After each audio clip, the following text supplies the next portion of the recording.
حضرت سعصع بن ناجیہ رضی اللہ تعالیٰ عنہ حضور کے ایک صحابی ہیں۔ دور جاہلیت میں ایک مالدار آدمی تھے اور وزادار آدمی تھے، ڈیرے دار کہتے ہیں آپ اپنے لفظوں میں۔ ایک مالدار وزادار ایسا شخص جس کے گھر سے لوگوں کو کھانا ملتا، کسی مسافر کو رات گزارنی ہوتی تو اسے چارپائی اور بستر نصیب ہوتا۔ جناب سعصع بن ناجیہ رضی اللہ تعالیٰ عنہ دروازہ رسول پہ آئے کلمہ پڑھنے۔ جب مسلمان ہوئے تو نبی کریم علیہ السلام کی بارگاہ میں عرض کرنے لگے، یا رسول اللہ صلی اللہ علیہ وسلم ایک بات پوچھنی ہے۔ حضور نے فرمایا پوچھو۔ عرض کرنے لگے، یا رسول اللہ دور جاہلیت میں جو ہم نے نیکیاں کی ہیں ان کا بھی اللہ ہمیں اجر عطا کرے گا؟ جاہلیت کے زمانے میں جو خیر کا کام کیا، امام طبرانی نے اس حدیث کو طبرانی میں لکھا ہے، اس کا بھی اجر ملے گا؟ تو محبوب پاک علیہ الصلوۃ والسلام نے فرمایا تو بتا تو نے کیا نیکی کی؟ تو کہنے لگے، یا رسول اللہ صلی اللہ علیہ وسلم میرے 2 اونٹ گم ہو گئے، میں اپنے تیسرے اونٹ پر بیٹھ کر اپنے 2 اونٹ ڈھونڈنے نکلا۔ اے میرے قریب محبوب، اے محبوب دو عالم صلی اللہ علیہ وسلم، میں اونٹ ڈھونڈتے ڈھونڈتے جنگل کے اس پار گیا جہاں پرانی آبادی تھی، وہاں میں نے اپنے ان 2 اونٹوں کو پا لیا۔ ایک بوڑھا آدمی جانوروں کی نگرانی پہ بیٹھا تھا، اس کو جا کر کے میں نے کہا 2 اونٹ میرے ہیں۔ وہ کہنے لگا یہ تو چرتے چرتے آ گئے تھے، تمہارے ہیں تو لے جاؤ۔ انہی باتوں میں اس نے پانی بھی منگوا لیا، چند کھجوریں بھی آ گئیں۔ میں پانی پی رہا تھا، کھجور کھا رہا تھا کہ ایک بچے کی رونے کی آواز آئی۔ تو بوڑھا پوچھنے لگا، بتاؤ بیٹی آئی کہ بیٹا؟ میں نے فٹافٹ پوچھا، پھر اگر بیٹا ہوا تو کیا کرو گے؟ بیٹی ہوئی تو کیا کرو گے؟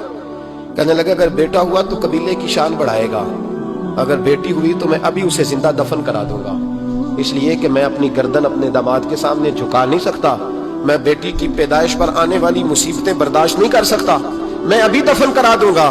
حضرت سعصع بن ناجیہ رضی اللہ تعالیٰ عنہ عرض کرنے لگے، یا رسول اللہ پڑھیے درود صلی اللہ علیہ۔ کہنے لگے، یا رسول اللہ صلی اللہ تعالی علیہ وسلم، حضور یہ بات سن کے میرا کلیجہ نرم ہو گیا۔ میں نے اسے کہا پھر پتہ کرو بیٹی ہے کہ بیٹا ہے۔ اس نے معلوم کیا تو پتہ چلا بیٹی آئی ہے۔ میں نے کہا واقعی تو دفن کرے گا؟ کہنے لگا ہاں۔ میں نے کہا دفن نہ کر، مجھے دے دے، میں لے جاتا ہوں۔ یا رسول اللہ صلی اللہ علیہ وسلم، مجھے کہنے لگا اگر بچی تمہیں دے دیں گے تو تم کیا کرو گے؟ میں نے کہا تم میرے 2 اونٹ رکھ لو، بچی دے دو۔ کہنے لگا نہیں 2 نہیں، یہ جو جس اونٹ پہ تو بیٹھ کے آیا یہ بھی لے لیں گے۔ جناب سعصع بن ناجیہ عرض کرنے لگے، اے محبوبہ میرے قریب رسول، میں نے نہ اس کو کہا ایک آدمی میرے ساتھ بھیج، مجھے گھر چھوڑ آئے اور اونٹ میں اسے واپس دے دیتا ہوں۔ یا رسول اللہ صلی اللہ علیہ وسلم، میں نے 3 اونٹ دے کے ایک بچی لی۔ حضور اس بچی کو لا کے میں نے اپنی کنیز کو دیا، نوکرانی کو۔ حضور میں روز جاتا، اسے دودھ پلا رہی ہوتی، حضور وہ اسے کھجور نرم کر کے کھلا رہی ہوتی۔ یا رسول اللہ وہ بچی میری داڑھی کے بالوں سے کھیلتی، وہ میرے سینے سے لگتی۔ حضور مجھے نیکی کا چسکا لگ گیا۔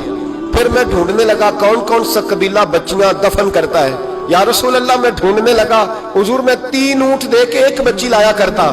یا رسول اللہ میں نے 360 بچیوں کی جان بچائی ہے، اور حضور میری حویلی میں 360 بچیاں پلتی ہیں۔